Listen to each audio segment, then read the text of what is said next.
All right, let's get right into it. Today, we're breaking down a brand new, extremely critical flaw from Cisco, and it affects thousands of firewalls all over the world.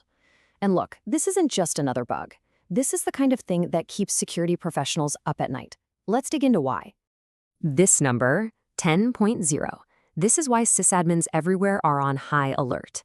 You see, on the cybersecurity vulnerability scale, it literally doesn't get any higher than this. This is the maximum possible danger rating. It's a perfect score for an attacker, and pretty much a perfect storm for anyone trying to defend a network. So, what does a critical vulnerability actually mean in plain English? Well, it means an attacker doesn't need to trick anyone. No phishing emails, no malicious attachments, none of that. This flaw is a direct, unlocked door from anywhere in the world straight into the very heart of a network. Okay, let's really unpack what makes this a perfect 10. The official name for this threat is CVE 2026-2013, and once you get into the details, the story it tells is pretty alarming. Think of this as the vulnerability's official rap sheet. You've got the CVE ID, and you've got that perfect 10.0 score. But the most important piece of the puzzle here is the type, remote code execution. This is a huge deal. It means an attacker doesn't just break in, they can completely take over the system and force it to run their code, giving them total control. So how does an attacker actually walk right through this open door?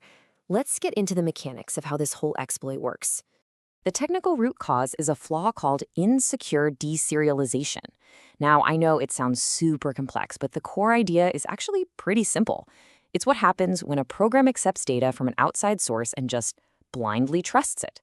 It processes the data without first checking if there's something malicious hiding inside. Here's a great analogy. Imagine a security guard sees a package arrive, and it's got all this official-looking wrapping and tape on it, so instead of x-raying it, they just trust the wrapping and deliver it right to the CEO's office. The moment it's opened, boom. The package executes its real purpose, to take over the entire building. That is a perfect description of what's happening here. And the attack itself is just brutally efficient. First, the attacker crafts a malicious payload, basically a weaponized Java object. Second, they send it to the firewall's web interface. Third, the system just blindly unpacks it, trusting the contents completely. And finally, that hitting malicious code runs. And at that point, it's game over. So we've seen how the attack works. But now, let's talk about the impact. What are the real-world consequences if an attacker actually pulls this off? What's the damage? The end result is blunt, it's absolute, and it's just two words. Complete takeover. There is no middle ground, there's no partial access. If this exploit is successful, the attacker gets absolutely everything. And when we say total control, we really mean it. The attacker can execute any code they want. They can bypass all authentication, all the logins. They can elevate their own privileges to root, which is basically God mode on a system.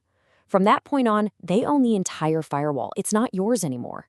Now, there is one piece of good news in all of this. This flaw wasn't found by attackers out in the wild. It was actually discovered by Cisco's own internal security team.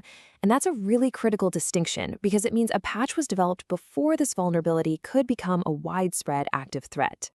Which, of course, brings us to the most practical question. Are your systems at risk? Let's walk through how to check. So this vulnerability is pretty specific. It affects the Cisco Secure Firewall Management Center, or FMC. Now, crucially, other major products like the ASA and FTD firewall software are not affected by this particular flaw. So knowing exactly which system you're running is the very first step. How your system is configured also dramatically changes your risk level. If your management interface is exposed to the public internet, your risk is just off the charts. It's a massive red flag. Now, if it's only accessible on an internal network, the immediate threat is lower. But, and this is a big but, the flaw is still there and it absolutely has to be fixed. And hey, for those of you using Cisco's cloud platform, the Security Cloud Control, there's some good news. Because it's a software as a service offering, Cisco manages the back end, and they have already rolled out the necessary security updates, so no action is needed from you. All right, now for the most important part of all of this, the solution. How do you secure your infrastructure against this threat? Let's be perfectly clear, and this is a direct quote from Cisco's own advisory, there are absolutely no temporary workarounds available for this. You can't just change a setting or block a port to be safe. There is no quick fix. This really is the single most important takeaway. Patching is the only defense. Applying the software update from Cisco is the one and only way you can close this door for good. The official guidance really comes down to two key actions. First, and most critically, you need to upgrade your FMC to a patched version immediately. And second, just as a security best practice, you really should make sure your management interface is restricted only to trusted, isolated networks. So, here's your final action plan, a simple checklist. Step 1, reference the official advisory. Step 2, use the Cisco software checker tool to find the correct patched version for your specific hardware. And step 3, deploy that fixed software immediately. Don't wait. We'll end on this thought.